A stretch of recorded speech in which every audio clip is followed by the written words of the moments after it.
பிதா குமாரன் பரிசுத்தாவியின் நாமத்தினாலே ஆமென். ஜெபம் செய்வோம். அன்பு நிறைந்த கர்த்தாவே, உம்மை துதிக்கிறோம், உம்மை தோத்தரிக்கிறோம் சுவாமி. கர்த்தரையாகிய காலத்திலும் சோத்தரிப்பேன் என்று சொல்லி நாங்கள் உம்மை துதிக்கின்றோம், உம்மை தோத்தரிக்கின்றோம். கர்த்தர் நல்லவர், அவர் கிருபை எந்த உள்ளது என்று சொல்லி நாங்கள் இணைந்து உம்மை துதிக்கின்றோம், உம்மை சோத்தரிக்கிறோம் சுவாமி. கர்த்தாவே, இந்த நாளிலும் உம்முடைய பிரசன்னத்தில் உம்முடைய திவ்ய வார்த்தையை நாங்கள் தியானிக்கும் போது எங்களுடைய உள்ளத்திற்கு அந்த மகிழ்ச்சியை கொண்டு வருவதாக ஆண்டவரே, உடைய நாம் மகிமைப்படும்படியாக நாங்கள் செபிக்கிறோம் தகப்பனே. இதை கேட்கிற உங்களுடைய உள்ளத்திலும் பரிசுத்த ஆவியானவர் புதிய ஆற்றலை நீ தந்திருந்தபடியாக நாங்கள் செபிக்கிறோம் தகப்பனே. உடைய நாமம் மட்டும் மகிமைப்படுவதாக இயேசு கிறிஸ்துவின் மூலமாய் தாழ்மையோடு வேண்டிக் கொள்கிறோம் எங்கள் நல்ல பிதாவே, ஆமென். இயேசு கிறிஸ்துவின் இனிய நாமத்தில் உங்கள் அனைவருக்கும் நல் வாழ்த்துக்களை தெரிவித்துக் கொள்கிறேன்.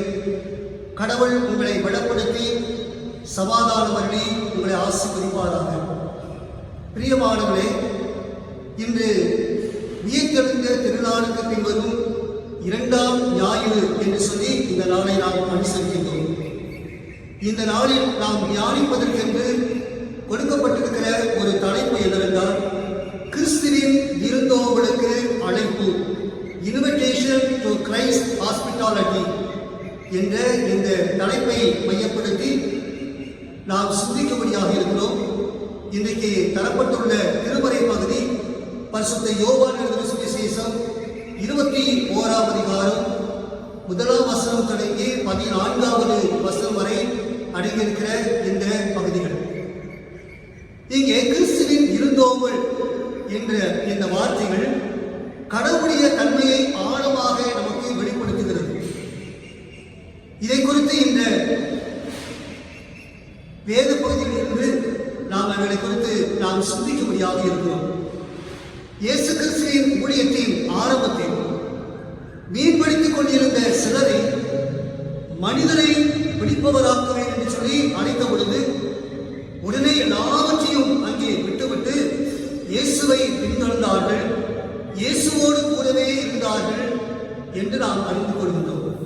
ஆனால் கிறிஸ்துவின் சிலுவை மரணத்திற்கு பின் இங்கே தங்களது அழைப்பை அவர்கள் மறந்து, தங்களுடைய லட்சியத்தை மறந்து, தங்களுடைய பொறுப்பை மறந்து அவர்கள் நம்பிக்கையற்றவர்களாக சீமோன் பேதுரு மற்றும் சீசர்கள் அங்கே பழைய மீன்பிடித்து வாழும் அந்த வாழ்க்கை வாழ்கிற முனைந்தார்கள் என்று சொல்லி நாம் இந்த பகுதியில் வாசிக்கிறோம். இந்த நிலையில்தான் உயிர்த்த இயேசு திபேரியா கடற்கரையில் சீடர்களுக்கு தம்மை வெளிப்படுத்தினார் என்று இந்த யோவான் சுவிசேஷத்தில் நாம் தெளிவாக வாசிக்கிறோம். ஆகவே சீடர்களுடைய வாழ்வில் ஏற்பட்ட ஒரு அனுபவம் ஒரு புதிய ஒரு தாக்கத்தை அவர்களுக்கு ஏற்படுத்தியது. அவை அந்த அடிப்படையில் நாம் இந்த தியானத்தை நாம் நிகழ்த்தும்படியாக நாம் இருக்கின்றோம். 3 தலைப்புகளை நான் உங்களுக்கு சுட்டி காண்பிக்க வேண்டும் என்று நான் விரும்புகிறேன். முதலாவது, ஏமாற்றத்தின் நடுவில் கடவுளின் அழைப்பு, God's calling in disappointment. யோவான் சுவிசேஷம் 21ஆம் அதிகாரம் 5வது வசனத்தில் இயேசு அவர்களை நோக்கி, பிள்ளைகளே, புசிக்கிறதற்கு ஏதாகிலும் உண்டா என்றார். இங்கே நிகழ்ந்த சம்பவம் என்னவென்றால், கடலில் மீன்பிடிக்க சென்ற சீடர்களுக்கு மிகப்பெரிய ஒரு ஏமாற்றம். அது என்னவென்றால், இரவு முழுவதும் அவர்கள் பிரயாசப்பட்டு ஒன்றும் அவர்களுக்கு கிடைக்கவில்லை. ஏமாற்றம், தோல்வி, கவலை, சோர்வு அவருடைய உள்ளத்தில் காணப்பட்டது. இந்த சூழ்நிலையில் தான் உயிர்த்தெழுந்த கிறிஸ்து அங்கே சீடர்களை தேடி சென்று ஒரு தாய் தன் பிள்ளைகளை அழைப்பதை போல, பிள்ளைகளே என்று சொல்லி அன்போடு அழைக்கிறார். ஆண்டவர் அவர்களை வெறுத்து விடவில்லை. இரு சீடர்கள் என்னை மறந்து விட்டார்கள், பழைய வாழ்க்கைக்கு சென்று விட்டார்கள் என்று சொல்லி உயிர்த்த கிறிஸ்து அவர்களை வெறுத்து விடவில்லை. அங்கே அதற்கு மாறாக அன்பு பாராட்டுகிறார் என்பதைத்தான் இந்த பகுதியில் நாம் வாசிக்கின்றோம். இங்கே பின்மாற்றம் அடைந்த சீடர்களை இயேசுவை நேரடியாக அங்கே தேடி சென்று அன்பு செலுத்தி கரிசனையோடு கூட அவர்களை விசாரிக்கிற ஒரு புதிய அனுபவத்தை நாம் இங்கே பார்க்கிறோம். திருமறையின் ஆரம்பம் முதல் அங்கே இறுதி வரை உள்ள ஒரு மைய செய்தி என்னவென்றால், கடவுள் நம்முடைய மக்களை தேடி செல்கிறார் என்பதாகும். இதுதான் இந்த சீடர்கள் பெற்றுக்கொண்ட ஒரு இறை அனுபவம். பிரியமானவர்களே, வாழ்க்கையில் ஏமாற்றமா, பொருளாதாரத்தில் நஷ்டமா, குடும்பத்தில் குழப்பமா, நீங்கள் கவலைப்பட வேண்டாம். தேவனாய கர்த்தர் ஒவ்வொருவரையும் தன்னுடைய உள்ளங்கைகளில் மறைந்திருக்கிறேன் என்று சொல்லி அவர் வாக்கு பண்ணி இருக்கிறார். அங்கே வாக்கு பண்ணின கர்த்தர் ஒவ்வொருவரையும் அவர் நினைத்திருக்கிறார் என்பதை நாம் உணர்ந்து கொள்ள வேண்டும். ஆண்டவர் ஒவ்வொருவரையும் அறிந்திருக்கிறார். God only knows your failures. He knows your needs. ஆண்டவர் உங்களுடைய தோல்விகளை குறித்து அறிந்திருக்கிறார், உங்களுடைய ஏமாற்றுகளை குறித்து அறிந்திருக்கிறார், உங்களுடைய தேவைகள் இன்னது என்று சொல்லி அவர் அறிந்திருக்கிறார். கடவுள் நம்மை தேடி வந்து அங்கே கரிசனையோடு கூட அன்பு பாராட்டி நிறைவான வாழ்வை அவர் தருகிறவர். சோர்ந்து போன உள்ளத்தை அவர் பலப்படுத்துகிறவர். அவரது அன்பு அளவில்லாதது என்பதை நமது வாழ்வில் அதை நாம் உறுதிப்படுத்திக் கொள்வோம். இரண்டாவதாக, கீழ்ப்படுதலினால் வருகிற ஒரு ஆசீர்வாதம், blessing through obedience. அதைத்தான் இந்த இரண்டாவது பகுதியில் சீடர்களுடைய வாழ்வில் ஏற்பட்ட ஒரு தாக்கத்தை நாம் அறிந்து கொள்ள முடியும்.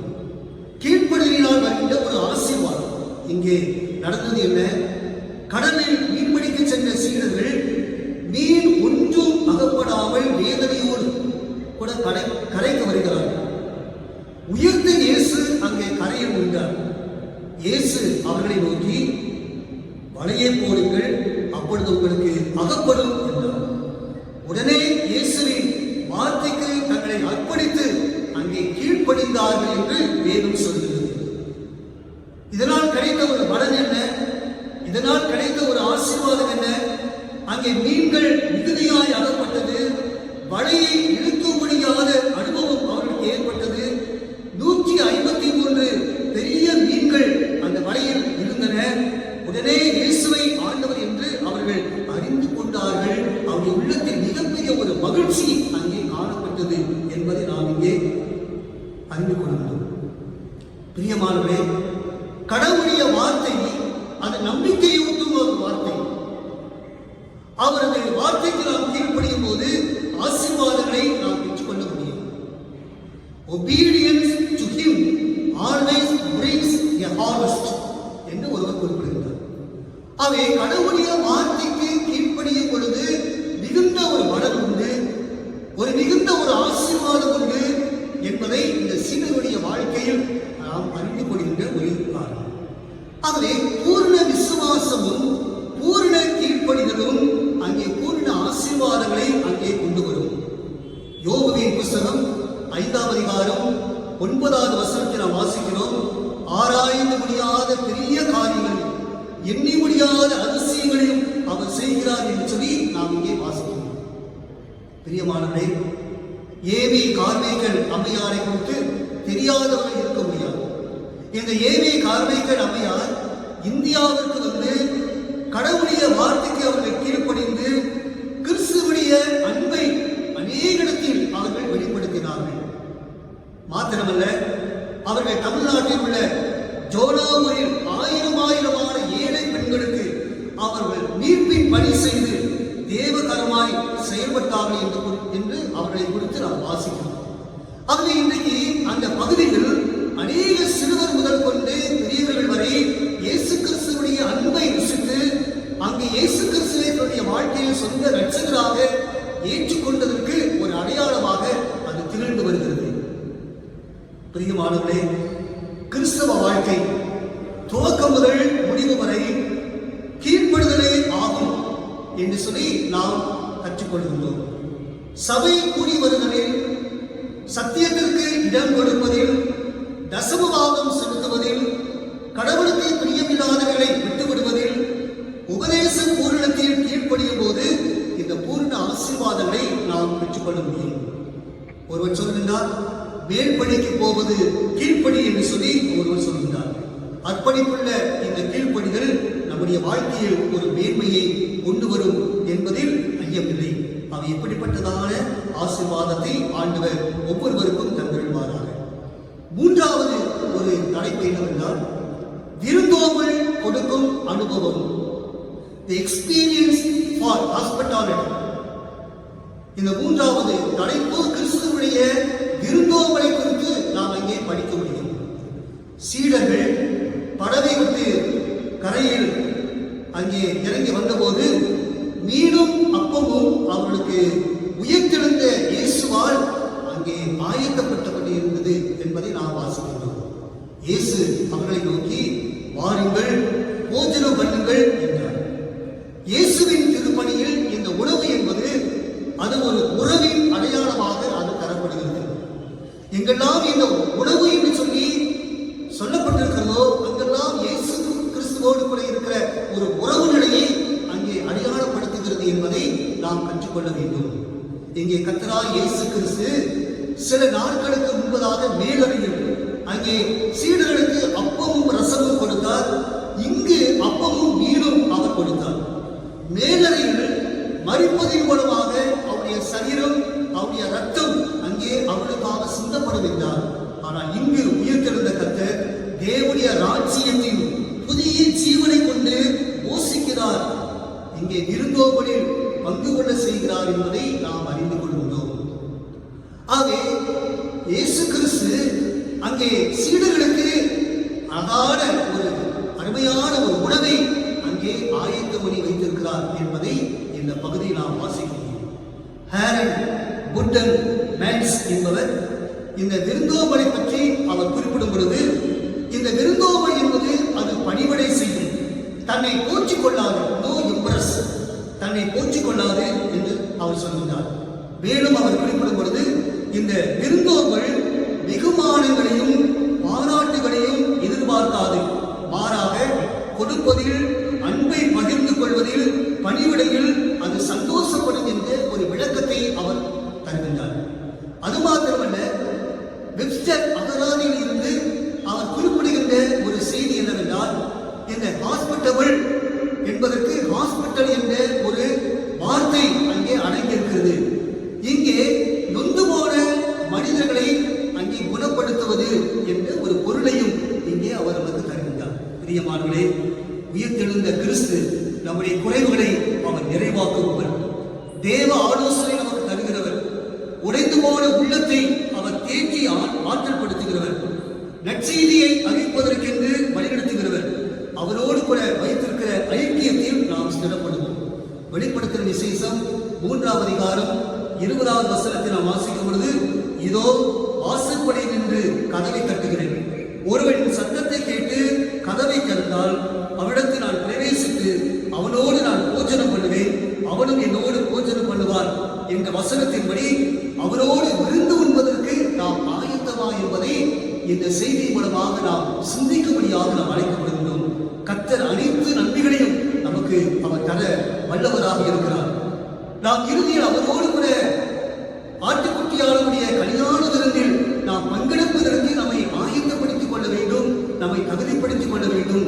ஆகவே கிறிஸ்துவுடைய விருந்தோம்பல் இதைத்தான் நமக்கு கற்றுத் தருகின்றது. ஆகவே அன்பானவர்களே, ஏமாற்றத்தின் அடியில் அன்பின் குரல் அங்கே ஒலிக்கப்படுகின்றது.